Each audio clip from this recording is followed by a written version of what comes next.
Sayang gabi. Next time umaga punta tayo dito. Mga 5, mga 5. Ganda ng view deck dito. Pagkikita mo yung Pampanga talaga. Pati niya kaya niya. Oo, kaya ba yun?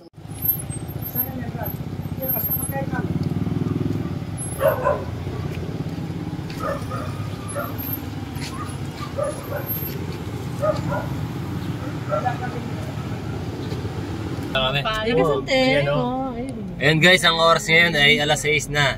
Magagabi na. Alas 6, gabi na. Yes, naman! Doon kami pumunta. Doon sa... Nandiyan ko yung Maria Sinukwan. Maria Sinukwan Cafe. Maria Sinukwan Cafe. Baliti right Pampanga. Yung may-ari dyan, ay yung manager pala, pamangkin ng, ayan, nagdodrive sa amin. Ha? Diyan tayo pupunta sa taas. Single. Akala ko hindi na ako magkikilala, eh, no? Nasa Isa lang. Baliti, Arayat ako ngayon. Mamaya, akit ako ng bundok. Yellow yung bien mo yellow. Hindi kita nakilala kasi nung nakaraan, hanggang dito mo lang ako eh. Hanggang shoulder lang ako, kaya nung nagkita kami, hindi ko siya nakilala. Bagong gising lang ako. Sasabihin mo. Mamaya, akit kami sa bundok. Tingnan natin kung anong mangyayari doon. Ayun si Joel, kababata natin yan. So, pero ang daming tao ngayon dito sa Baliti Arayat. Alam mo rin, kaya naman.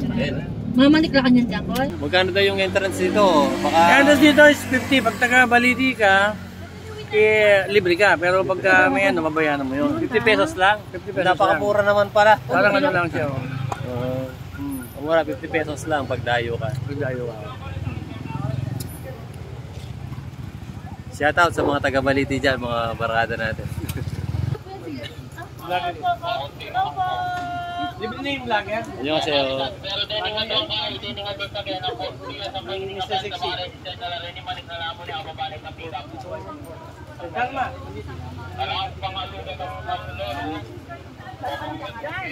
dito pa lang ako sa ilalim, talagang hiningal na ako, pero pagdating pala dito, meron pa 240 steps. Papunta doon sa taas. Yan, Phil. Pag talagang dandan mo, makikita mo naman yung ano, talagang masisiyahan ka.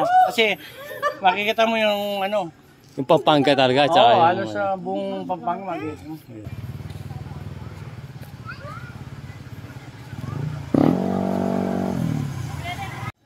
Ito guys, yung in-order namin. Nandito kami sa Bundok Arayat ngayon sa Maria Sinukwan. Shoutout sa mga kababata ko dyan sa Baliti. Marami akong kaibigan dyan. Hindi ko na kayo manapuntahan. Sana next time magkita tayo. Rick! Kape-kape tayo. Kanina nakita na namin. Kaso madilim. Next time pupunta kami dito maaga. Sama natin yung ano natin, mga pamangkin. Ito lang yung in-order nila. Yung mga kape-kape na ganyan. At saka mga chips. Saka fish fillet. Tintin, no? Maling lang dyan.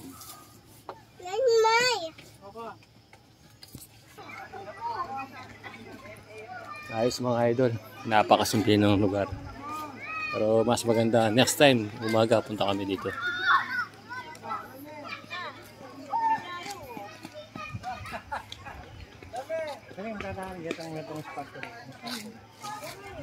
Pababa na tayo ng ano, Bundok Arayat.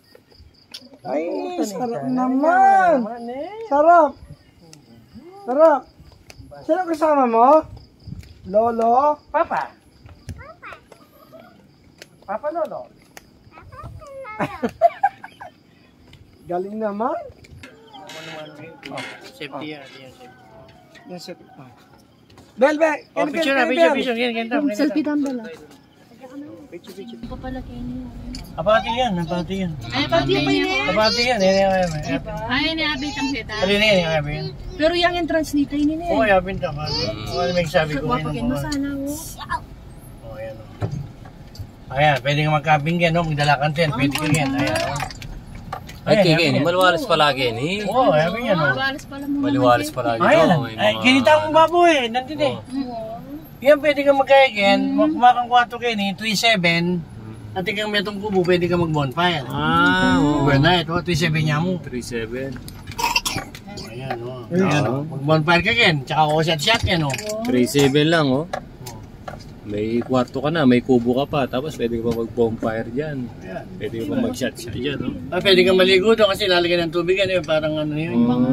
Banga. Napakaluwas pala. May ano pa dito pag umaga, oh.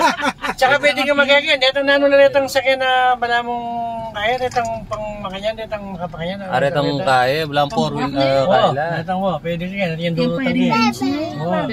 Hikay may Si Belbel. Ayan, oh. Pwede ka mag-volleyball dyan, no? Wala nang belak mo. Ayan, kaling kami, oh. Kaling kayo maka-check-in, ha. Makatagi. Kaya ko yan, Ken. 3.7, bigyan niya, Apollo yung 4, Apollo Pax. Dapat 8 mo. Makakaya mo.